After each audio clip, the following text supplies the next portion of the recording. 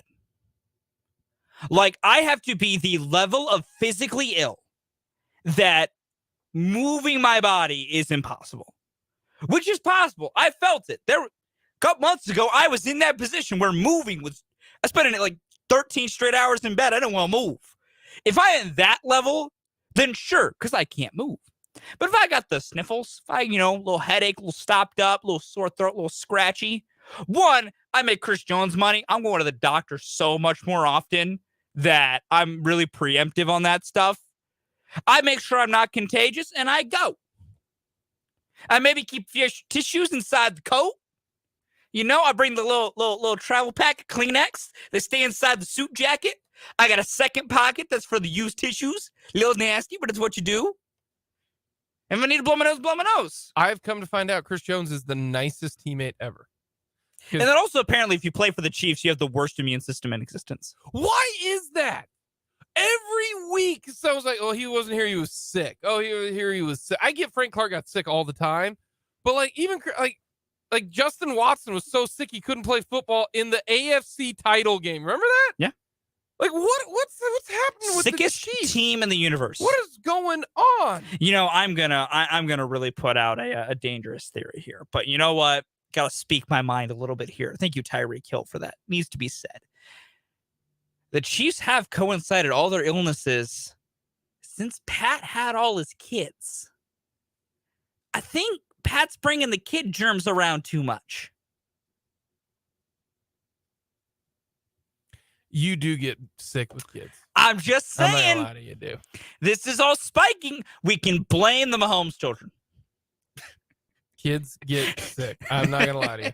I never got sick before please, kids. none of you out there think I'm being serious. But no. This doesn't count because Chris Jones already has kids, so he's already gone through all that. Oh, dang it, you're right.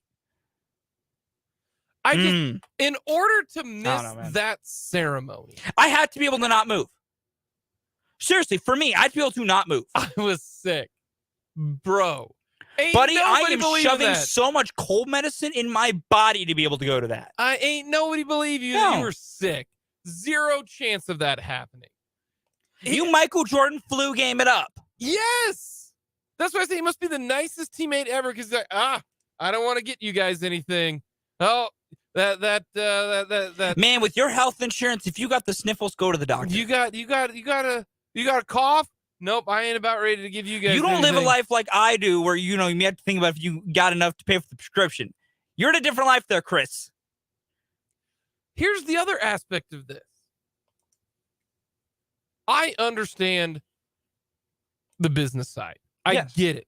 You are trying to leverage whatever you need. I fully understand that. You've never experienced this before. Nope. This was a party of all parties with all of your guys. These are your ride or dies, man. And you missed out on that. All for what? Chris Jones. Ready? We're going to play another fun game of how much has Chris Jones made in his career already. How much money has Chris Jones made in his career before this upcoming year? $60 million. Okay. Let's see. Do we want to include this upcoming year or not? We're going to not include this upcoming year if possible. Not include this upcoming year. Okay. All right. So not 2023. Yes. He's made how much money? I'm still going to say $60 million. Okay. He has already made, according to our good friends, the internet and Spotrac, he has made $68 million. He will make 20 more million this year. Okay. 20 more million this year. So at the end of this year, he will have made $87 million. Right now, I can tell you this. He'll have made $87 million at the end of this year if he doesn't do a contract negotiation. Yeah. If he does, it will be substantially more because he'll get, $30 million signing bonus. So we're talking like he'll be a $100 millionaire. Okay. Well, $100 million in total earnings. He's going to get at minimum $65 million guaranteed. The contract that he will sign will be $65 million guaranteed. So he's basically gonna double his salary the next contract that he has. Yeah. You've already made $67 million. Mm-hmm. I understand the contracts. I do, man. Just go to the party. Don't do any of the media. Do the full-on Taylor Swift where you show up in the janitor, closet. That's how Taylor Swift gets from her backstage out on through everything. She hides in the janitor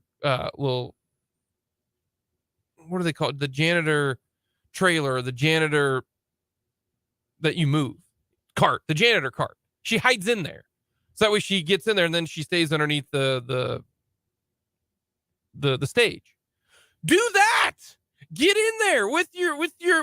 You've never experienced this before. Like I don't get that. You are going to get 65 more million. You're going to make $165 million. You're telling me you're going to miss out on what could be the most fun party with you. You only get so many of them. Like right now, the Chiefs have had. This was their fourth ever truly big party, if you will. Yeah. No, fifth. This would have been their fifth. This is it. That's it. Like with their teams and stuff. You had winning the AFC title game, the Super Bowl. Then you didn't get this in 2020. Nope. Then you had another AFC title game, and then you had another Super Bowl. Like these don't happen very often, man. Nope. All because of what? $5 million? $10 million? You're gonna get that money anyways. I think the Chiefs are gonna fold like the Buffalo Bills in crunch time at any point in time here recently, whether it be the Super Bowl, whether it be a title game, whether it be a playoff game, they fold like the Buffalo Bills franchise. The Chiefs will give Chris Jones whatever they want. They have to. You cannot give him. It's more about the experiences, man. The money's gonna be there. And I just couldn't believe I was sick. Don't believe for a second. Go to the doctor. Get meds. Stay on top of it. He is a level of wealthy to where he has no excuse to never see the doctor. I'm just also stunned that why would you tweet that? He's a Chiefs player. They're all terminally online. No, but that's like, why would you tweet that? Why is it still up? That's what he's going with. Why is this agency not telling him to turn that? They obviously have no power over that. He's going to be like, no, I'm going to do what I want. He's telling his truth. I was sick. That's why I said it's his truth. Go to the doctor then. Get that solved. You ain't got no excuse to not see your family physician. Have you ever seen the video of where the guy is about ready to be loaded up into the ambulance and he realized that, no, I'll get to the hospital myself. Didn't want that ambulance bill. Yeah, Chris Jones, you ain't got that problem. We have that problem. You don't. I saw that video the other day. I was like, that's true. I get it. I'll take an Uber. I get it. It is cheaper. Oh, man. So I thought there's a lot in there. That was a lot. I was sick. Sure, buddy. You better have like meningitis. Send you a get well card. I laughed so hard when I read that. My wife literally goes, I'd have to be in labor. Put the Kleenexes in the suit. Oh, load yourself up on that Sudafed. When Lindsay told me that, because she's gone through labor now twice, I I just couldn't stop laughing because that's like, if anybody out there knows what I'm talking about, if you've seen your wife go, or your significant other, anybody, I don't care.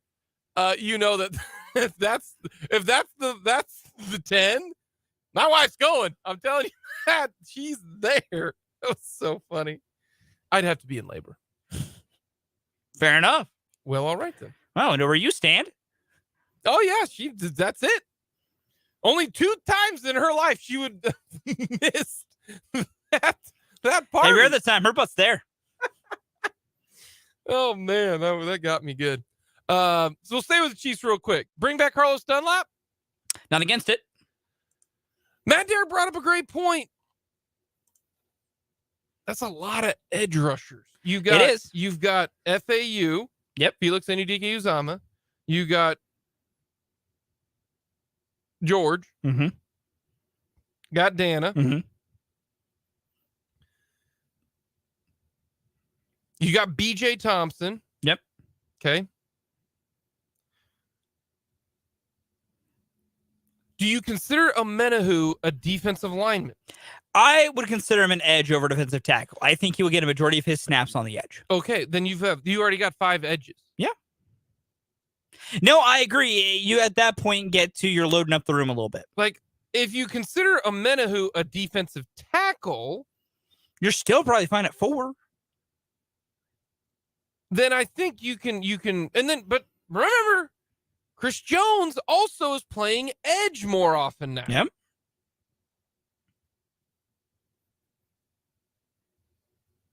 So that is, if you add Dunlop. Because if you look at the defensive interior, you got Coburn, you got Chris, you got Noddy, you got Turk. So right now you got FAU, George, Dana, BJ Thompson, Amenahu, Chris Jones, Noddy, Turk, Wharton, and Coburn. So that's 9 right there. And they sometimes carry just 9. No, they normally carry 10. Well, fair.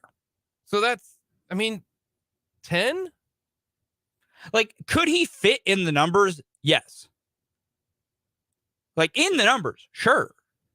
I'm not, I wouldn't say no. Am I missing somebody? No, Felix, you're not. George, Dana, BJ Thompson, Amenahu, Chris Jones, Noddy, Coburn, Wharton. No. Of guys that would play football and should count, no. Because like Josh McKindo exists, but we're not putting him on the list. he could be cut. Malik Karen could be cut. Yeah, I know. That's what I'm saying. Like, of guys that matter, that's it. I think you can. I think you can. You can fit Dunlap in there. That's 10. Yeah, you can.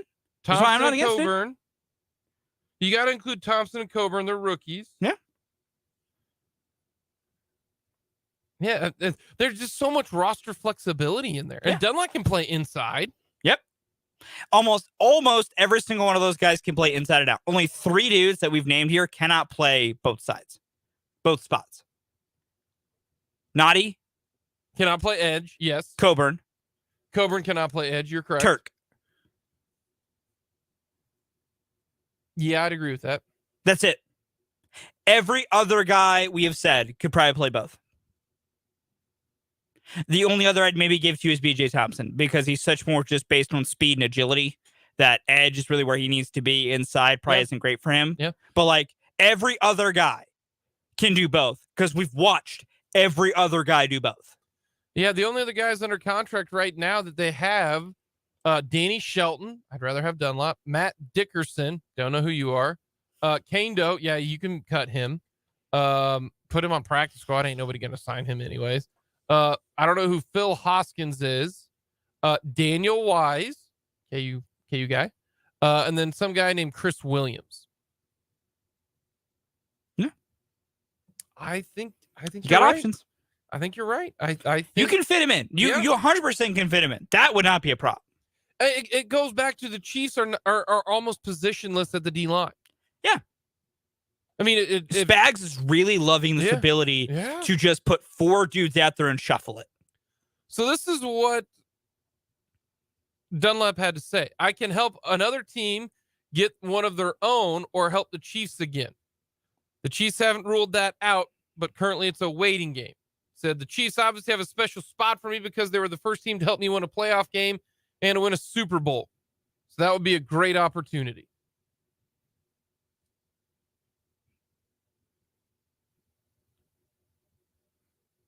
I don't think anyone would say no. And there's room. There is room, and you can make it work on the salary cap when you restructure Chris Jones. Yeah, when Chris gets his new deal, yeah, he'll have plenty of room to sign Carlos. Boom. If the two sides want to do it. Would that take away reps from Enudike Uzama or Karl Aftis that you would like to see? No. It's going to take reps away from BJ Thompson. Is BJ Thompson going to get reps? Maybe sparingly. Like, I think Dunlap would come in with the idea of it being very, very specialized. Unless FAU is struggling.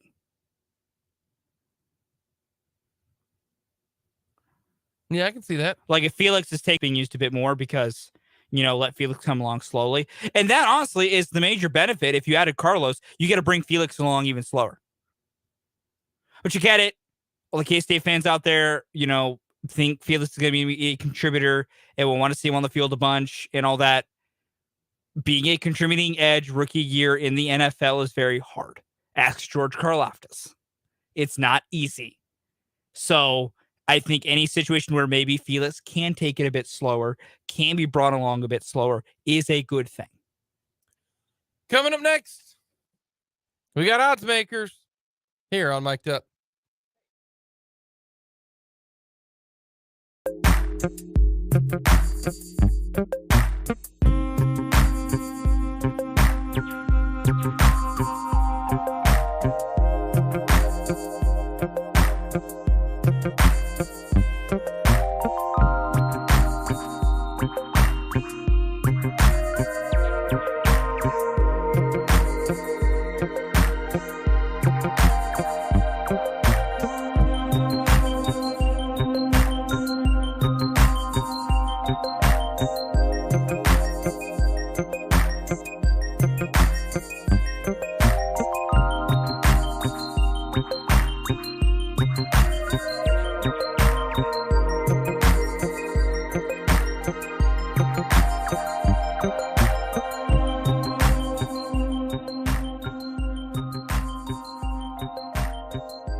that the Royals lose 100 games, Fulton?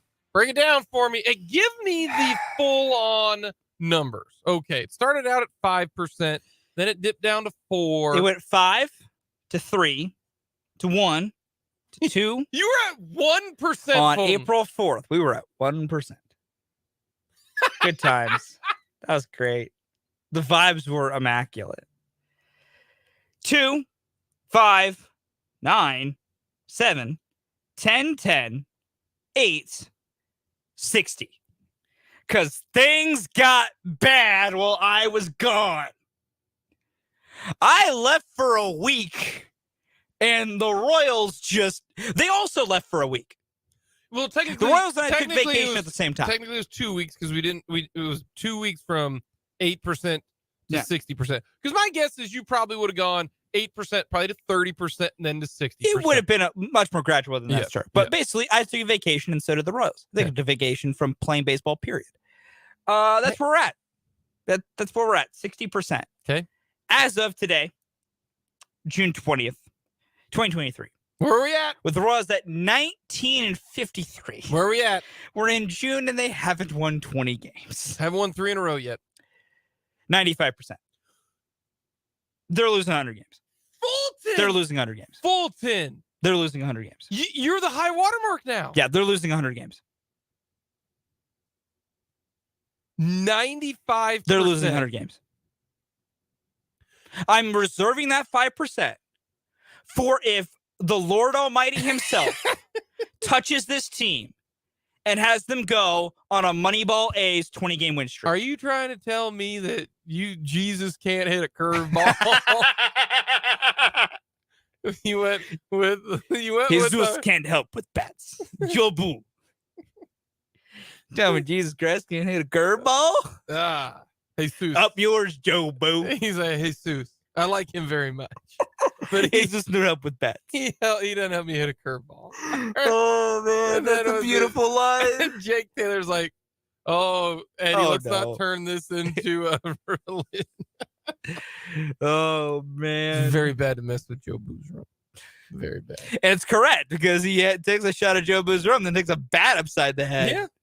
Oh, it's a great moment. Oh, that's fantastic. Fantastic movie. Oh, goodness gracious. Maybe maybe that's what we'll do tomorrow. Favorite scenes from Major League. Man, I got so many. Maybe we do movie. that this week. It's so good. When did Major League make its debut? Sometime in the 80s. I can't tell you when. I think it's sometime in the 80s. Like 85? April 7th, 1989. 89. Wow. Later than Major League. Budget $11 million at the box office. It went for $75 Yeah, that million. tracks. That's a beautiful film. Fantastic. Oh, it's so funny. April 7th, 1989. But no, it's like I'm going to reserve the 5% for the fact that they technically could avoid it. They're not going to. They're not going to. They're going to lose 100 plus games. I can't believe this, but Fulton, I'm the optimistic one. I'm going 90%. Sure, you're the optimistic. I am. Technically, yeah, based on what I'm doing over here. You look at the math.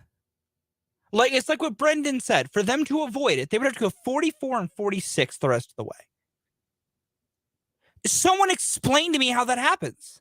And it just like my overall point that I've always tried to make is they're going to lose 100 games. They're going to have one of the worst records in Major League history. That's what's going to happen this year. They're tied for 4th worst record in Major League history after 69 games.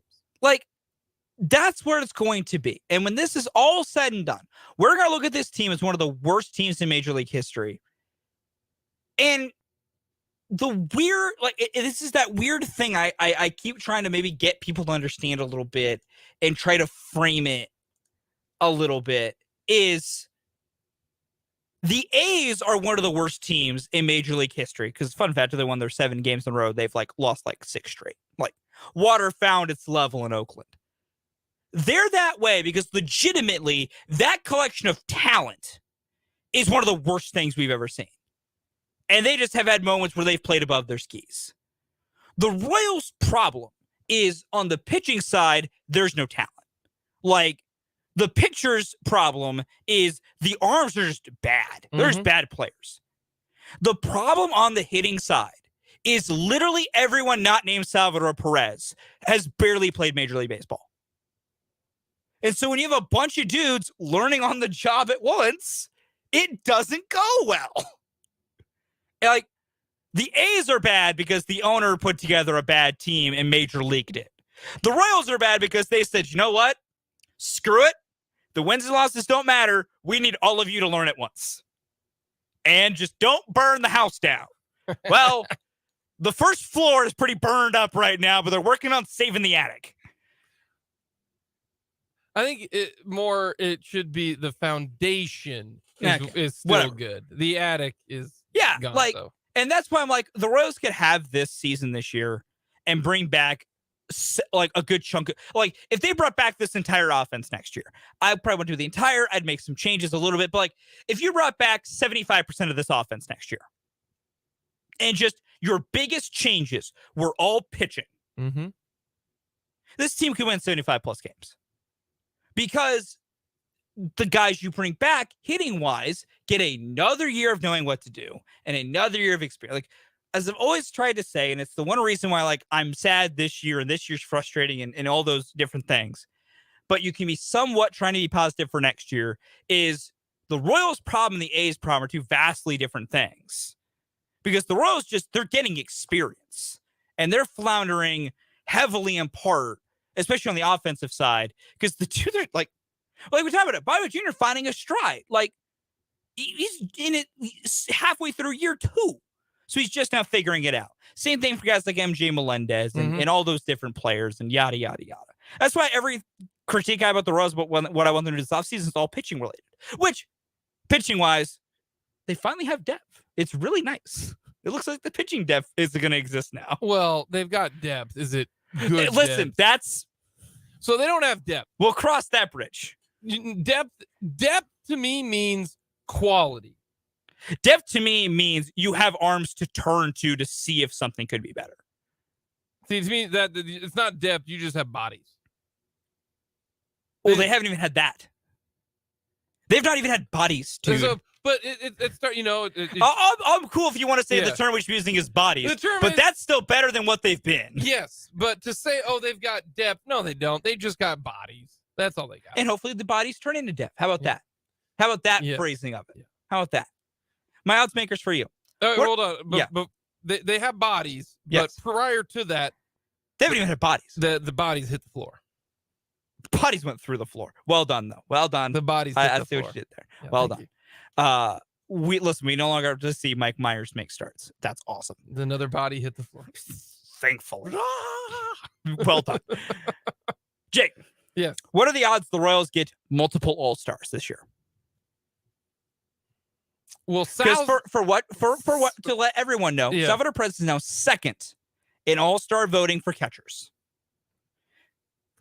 He just passed Jonah Heim in this recent round of voting by 2,000 votes. Who Rutschman ahead of him? I believe it is Adley. Okay. Which deservedly he should start. Adley is this year the best catcher in the American League. He's so good. Ridiculously good. Sal's up there. Oh yeah, Sal's have. That's why I think Sal being 2 is perfectly a good spot for him. Adley's just so good. Adley Rutschman's insane. Who would be their All-Star right now? Right now would be Salvador Perez. Even at second, he would at least be a reserve. Like, Salvador Perez is going to be an all-star. Not necessarily. Not necessarily. You take the winner of the vote, that's the starter. Yes. Okay. Then they could go with Heim instead of Perez. I'm willing to put very, very good belief system that Salvador is going to be, like, with the way this is going, Sal's going to be an all-star. Who's been the best player for the Royals this year? Offensively, Salvador Perez. Now that Vinny's hurt. Well, even with Vinny, it was still Salvador Perez. Yeah. Best offensive player is Salvador Perez. Okay, so offensively, the answer is Salvador Perez because technically Nick Prado has a better. But really. I mean, Prado in 47 games. No, the answer is Salvador Perez. Yeah. Is there any pitcher? Has Chapman had a good enough year to supplant Perez? I don't think so. Chapman, by virtue of being a reliever, which is normally where bad teams get their all-stars from, is your other option. So it's either Perez or Chapman. And I'm telling you, there's a chance both go. It's not impossible. Yeah, I'll say that's the crux of this question. I The know. crux of the odds. Do both Chapman and Perez get there? Because they're your only two options. There are no other options besides those two. I'm going to say 20%. Okay.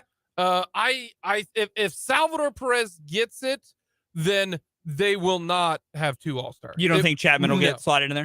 No. Okay. There are other pitchers who've had better years than Chapman. If Chapman does get it, then maybe a late one with Salvador Perez, but Sal does have 14 homers. He has the most home runs among major league catchers. Yeah. No catcher in all of baseball has more home runs than Salvador Perez. Yep. Not a single one. Not a single bit. Yeah, I'm going to just say 20% on the off chance that, I'll say 20%. That's fair. For me, I go with about 35. Those are the only two options, though. No, correct. They have no other. Scott Barlow is not gonna make there.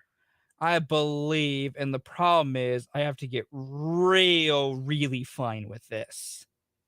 I think Aroldis Chapman among relievers with an actual sizable amount of appearances is probably in the top 15 in ERA.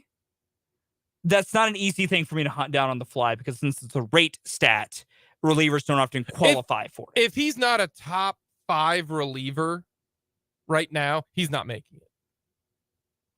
I mean, overall, an entire body of work. I mean, I think some people would argue he is one of the best relievers in the game this year. Well, we don't need the game. We just need AL.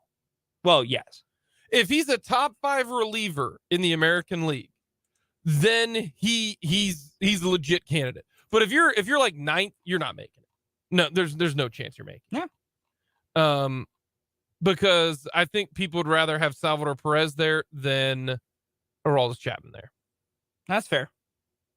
The thing that's going to hurt Chapman more than anything, and it's because people are still stuck in the past, is he doesn't have high save numbers. And that's part of the deal. Which is just so We're not getting silly. into that. I know. But because you're going to have, 10 starters. Normally you have about 10 starters on the team. Yeah. So that, and 15 pitchers roughly? Give or take. So you're going to have 10 starters. That's why you need to be top 5 reliever. Yeah. No, I see your point. I don't think he's a top 5 reliever. No, that's fair. But you ready for this? You ready for this? He shouldn't go to the All-Star game as a Royal. I'm right there with you, brother. He should be traded before the All-Star break. I'm with you, brother. End of discussion. I do not disagree with you for even a half a second. If he's not we are now. Well, there's what? So many good relievers in the then he's not making this year. If you're saying that statement there, the Royals. He would make it if Perez doesn't get it. He will be their token all-star if not Perez. Okay. Now, same time, I'm getting your point. Yes. Yeah. So no. I just don't see that happening. I don't see Chapman making it. I think they'd rather go with Salvador Perez, especially if he's. What's the difference between Heim and Perez? Is there a big difference? Literally 2,000 votes right now. No. Or player-wise of stats? Yeah, because that's not going to matter. It's gonna give me 1 second and I can figure that out for you. If Salvador Perez doesn't make the All-Star, if he doesn't get the starter, right, then they don't go by who got next. That's not how that works. They go by player vote and by manager vote, right? Yes, but commonly the voters of that point, both usually fan voting, second place is usually the second best player, and sometimes the voting contingent of MLB will honor the fan's second choice. What's Heim doing? So for Heim, our friend Jonah Heim here, just OPS plus is 117 for a simple one number. Salvador Perez is 140. They're the same. Okay. Home runs, obviously, to Salvador Perez. RBI to Jonah Heim. He's driven in 51. Sal's driven 37. Heim plays on literally the best offense in baseball. That helps. Who does he play for? Texas. Oh, yeah, that helps. Yeah, like that's playing for Texas helps. Yeah, it does. And then Heim walks more and has like a higher batting average by 10 points. So they are they really might keep similar 3 catchers then. Like, I wouldn't be surprised. Yeah, they might. Like, they're very similar players. That's interesting. They really are. Coming up next, we'll finish things off talking a little Royals baseball. And is this the light bulb moment for Bobby Witt?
Royals taking on the Detroit Tigers tonight.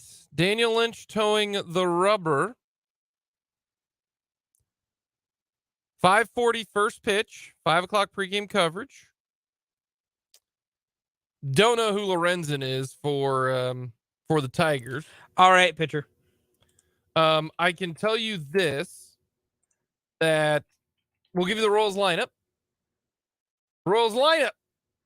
Prado leading off, Bobby Witt batting second, Sal catching, batting third, Melendez in right, batting cleanup, Garcia at third, batting fifth, Beatty the DH, Blanco in left field, Lopez at second, and Waters in center.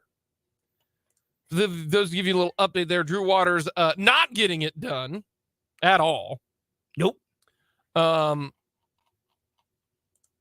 Olivares in the outfield, which is thankfully positive there. What have they done against Lorenzen? Well, Sal's got a homer. That's it. The only one who's got an RBI is Beatty and then Sal.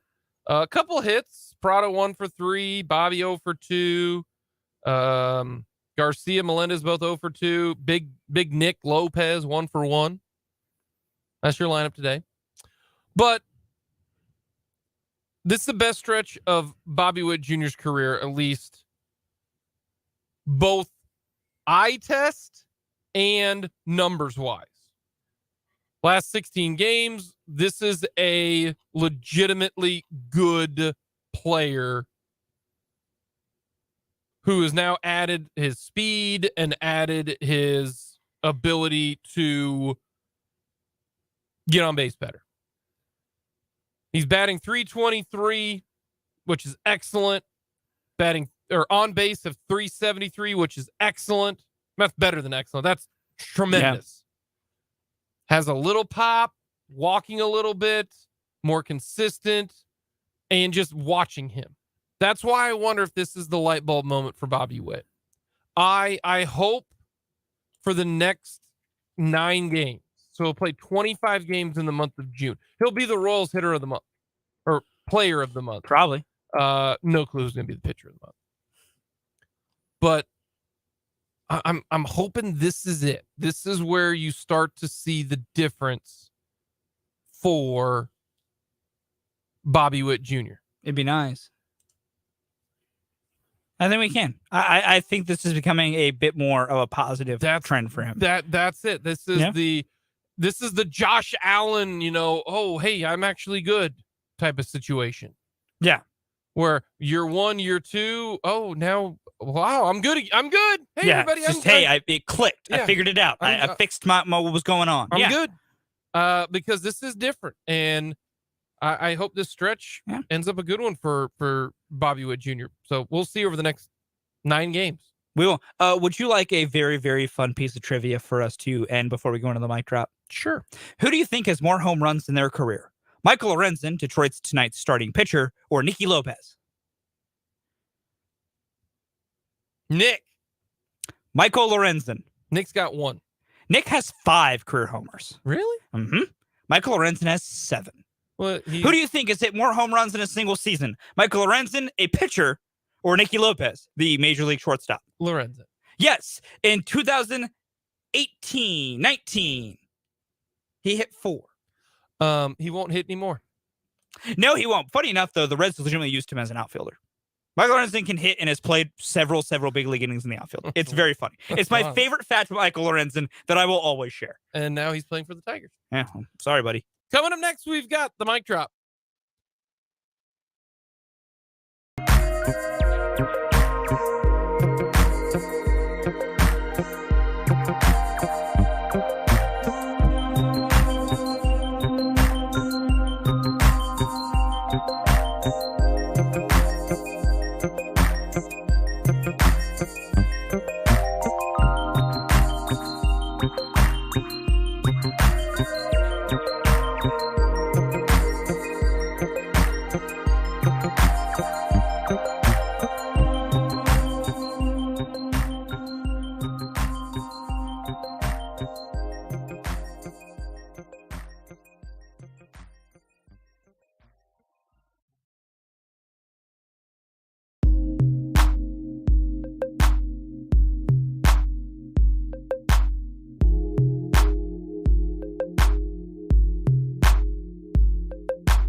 the mic drop, Fulton.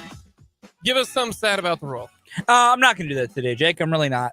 Oral Roberts is kind of self-destructing right now in the College World Series, so their run is probably about to come to an end, which is a bummer. But it was an awesome run for Oral Roberts. A 4 seed making the College World Series is just a rare thing to see.